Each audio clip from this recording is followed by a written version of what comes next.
Praise the lord. క్రీస్తునందు నాకు అత్యంత ప్రియులైన మీకు నా హృదయపూర్వకమైన శుభాలు. యూదా గోత్రపు సింహమైన మన ప్రభు అయిన యేసు క్రీస్తు మీతో కూడా ఉండి మిమ్మల్ని బలపరిచి నడిపించునుగాక. ఈ దినము కొరకు సిద్ధపరచబడిన దేవుని వాక్యము రూతు గ్రంథము 2వ అధ్యాయం 12వ వచనం. యెహోవా నీవు చేసిన దానికి ప్రతిఫలమిచ్చును. ప్రియులరా, బోయజు పొలంలోనికి వచ్చి మోయాబు నాకు వద్దు, మోయాబు జనులు, మోయాబు పరిస్థితులు నాకు వద్దు అనుకొని దేవుని ప్రజలు నాకు కావాలి, దేవుని సన్నిధిలో నేను ఉండాలని కోరుకున్న, దేవుణ్ణి వెంబడించడానికి తీర్మానం చేసుకుని బోయజు పొలంలోకి వచ్చిన రూతుతో చెప్పబడిన మాటిది. ఎవరైతే లోకం నాకు వద్దనుకుంటారో, లోక స్నేహాలు, లోక బంధాలు, లోక మాటలు, లోకపు ఆలోచనలు నాకు వద్దు అనుకుని ఎవరైతే నిలబడి ఉంటారో వారిని దేవుడు కనికరించే దేవుడు.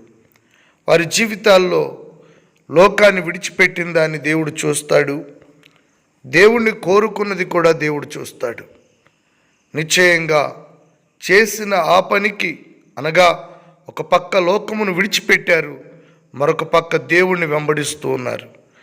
పరలోకము నుంచి చూసే న్యాయవంతుడైన దేవుడు తగిన ప్రతిఫలం ఇస్తాడు. రూతు జీవితంలో తాను ఊహించని, తలంచని, ఎన్నడూ ఆశించని అద్భుతమైనటువంటి కార్యాన్ని దేవుడు చేశాడు. ఒక అన్యురాలుగా వచ్చింది, దేవుని బిడ్డగా మారింది. ఒక విధవరాలుగా వచ్చింది, దేవుని ఆశీర్వాదాన్ని తన జీవితంలో చూసి ఏ పొలములో పరిగె ఏరిందో అదే పొలమునకు యజమానురాలుగా మారింది. ఒక భయంకరమైన భ్రష్ట జీవితంలో నుంచి వచ్చిన రూతు యేసుక్రీస్తు వంశావళిలో చేర్చబడింది. నా ప్రియమైన దేవుని బిడ్డలారా, మీరు ఏ స్థితిలో ఉన్నారు, ఎలాంటి పరిస్థితుల్లో ఉన్నారు, మీరు దేవుణ్ణి నమ్మకంగా వెంబడించండి, దేవుణ్ణి అనుసరించండి, లోకాన్ని వదిలిపెట్టండి. నిశ్చయంగా దేవుడు మీ జీవితంలో మంచి ప్రతిఫలం ఇస్తాడు, ఘనమైన ప్రతిఫలం ఇస్తాడు.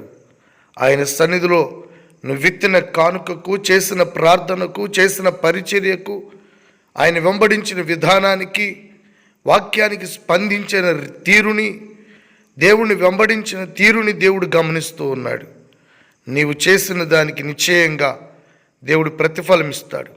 మంచి చేస్తే మంచి, చెడు చేస్తే చెడు ప్రతిఫలం వస్తుంది కనుక జాగ్రత్తగా ఉండి కొనసాగుదుముగాక.